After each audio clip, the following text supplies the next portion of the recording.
Gibson of the International Secret Police. Ceiling zero, ceiling zero, ceiling zero, ceiling zero, ceiling zero.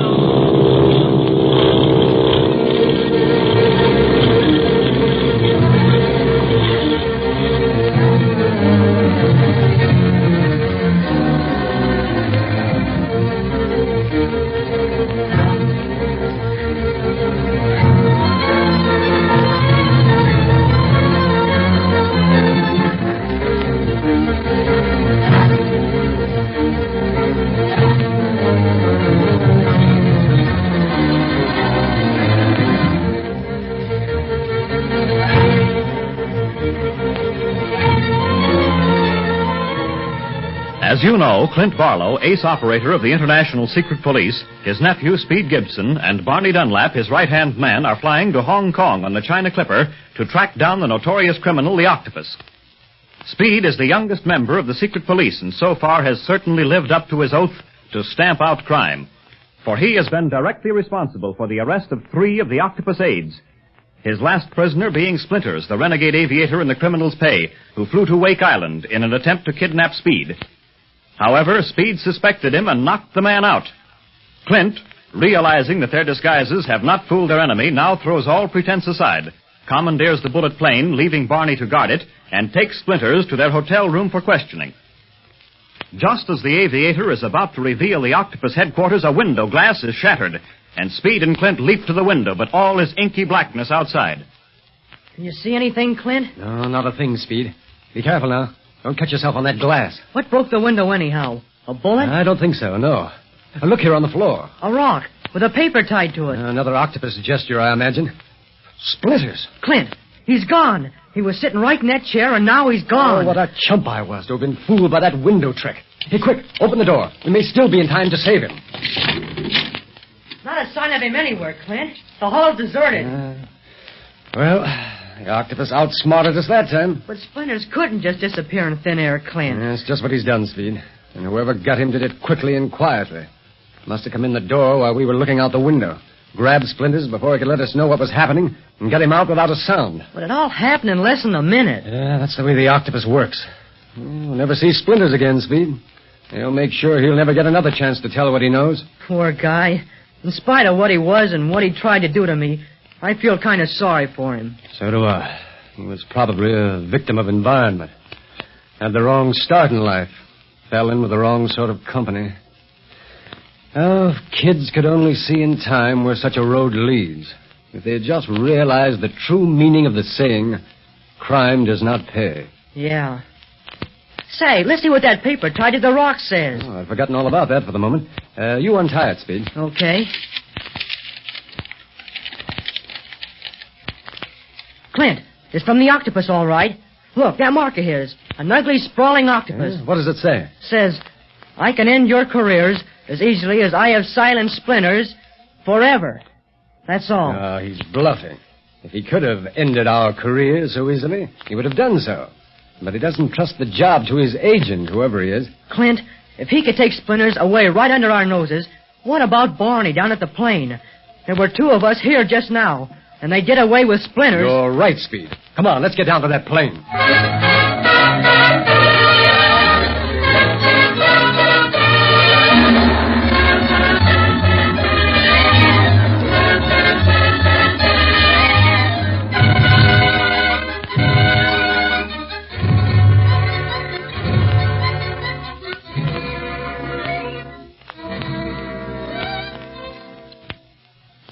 Mr.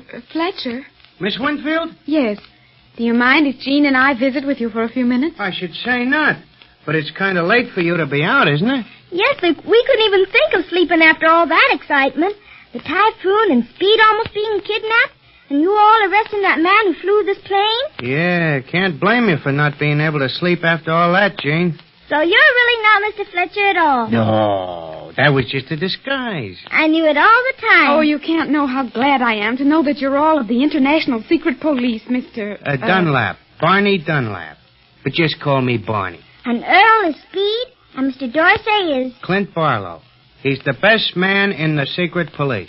And you're all on the trail of the octopus. That's the general idea. Fate must have had a hand in this. I need your help so desperately in my fight against that criminal and his band. Wait, someone's coming. Oh, why, it's Speed and Clint. Wonder why they're down here. They were questioning the aviator, weren't they? Yeah, maybe they got all they wanted out of him. Hi, Clint, Speed. Hi, Barney. You all right? Of course I'm all right. What makes you think any different? Oh, Miss Winfield and Jean, you better go back to the hotel. It isn't safe being out in the night. What do you mean, not safe? With a secret policeman to protect them? Barney, Splinters has disappeared. Huh? But you was with him. Yeah, we were with him. But somebody threw a rock through our room window, and while we were trying to see who did it, Splinters disappeared. You let that old trick fool you, huh? Yes, I made the mistake of thinking that we had the only octopus operator on Wake Island in our room. Oh, he's terrible. His power is everywhere. That's why we came down here, to see if the plane was all right, Barney. And that's why I also advise you to return to the hotel, Miss Winfield. But, Mr. Barlow, first, now that I know who you really are, I must tell you something. Something about my interest in the octopus. Oh, very well. Oh, Speed, you stay by the plane with Jean. Barney and I'll go over here with Miss Winfield. Okay, Clint. I'm going to see if I can get anything on this shortwave set. Can I listen too, Speed? Yeah, as soon as I raise anything. Why are we going over here? Well, I'm not taking any chances. I haven't fully investigated the plane yet. I don't know what it conceals. Perhaps a microphone, which would carry whatever we say right into the den of the octopus. Oh, I'm afraid. Oh, nothing to be afraid of, Miss Winfield. Not with us along. Oh, thank you, Barney. But my fear isn't for myself, it's for Jean. I can't rest until she's safe with her father in Hong Kong. What is Mr. Kingsley's profession? He's a physician, but he's so close to the Chinese and so well-liked that he dabbles in the diplomatic service, too. I remember you telling us that before our interests were so involved, and before you told us that you were seeking the octopus. Yes. You see, my brother came to China 3 years ago. He was an engineer, was going to work with an oil company which had planned surveys in Tibet. Yes. At first, his letters were full of enthusiasm about his work. And then something else crept in. Nothing he actually wrote, but something that I could read between the lines. About his work? No, about someone he had met. Someone very influential.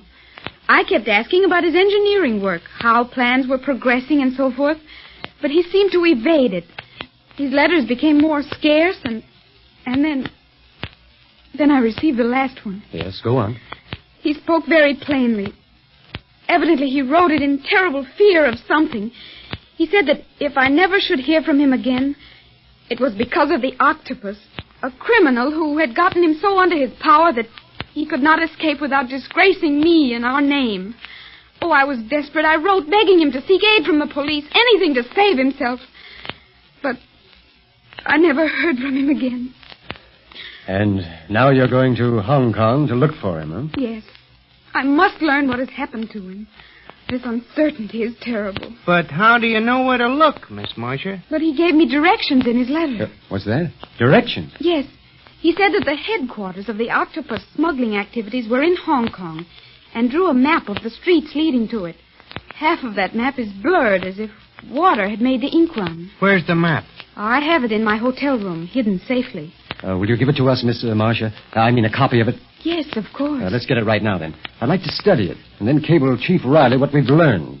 You've given us the first workable clue to the whereabouts of the octopus. Clint, Barney, come here, quick. What's up, kid? He's got something on the radio. Let's get over there, then. He may really have something important. That short wave set has a wavelength that can not only pick up the usual amateur and ship signals, but ultra-high frequency as well. Listen, Clint. Here, I'll take the earphones off and tune it up so y'all can hear it. Suffering wang-doodles.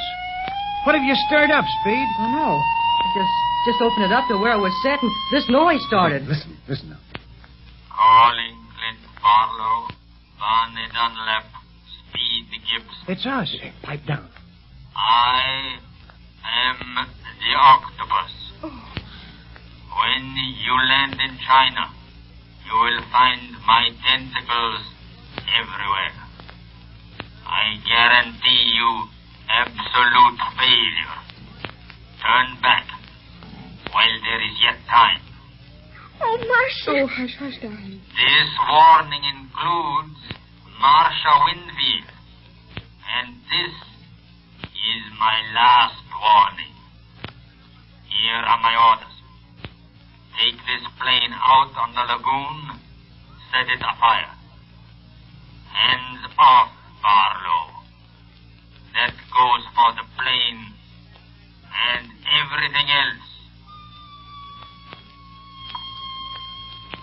Don't let him get away. If we can just locate his transmitter, we've got him. I can't, Barney. He didn't give any call letters. We haven't got a thing to go on. Oh, we can't get away from the octopus. He seems to be everywhere. He knows everything we're doing. Yes, that's what I can't figure out. How did the octopus know we were down here at his plane to get that broadcast? Say, that's right. He came on the air right after I started fooling with that set. Well, maybe we'd better burn the plane like he said, huh? Burn it? Say, we've got him worried, Barney. Otherwise, he wouldn't be giving us all those warnings. That isn't his way. All right. So we've got him worried. Now what? Now, you're going to fly this bullet plane to Hong Kong. Me fly that? Yes. We're going to need a plane like this. Fast. Plenty of gasoline capacity. We'll fill her up tonight, and you take off when the Clipper does at dawn.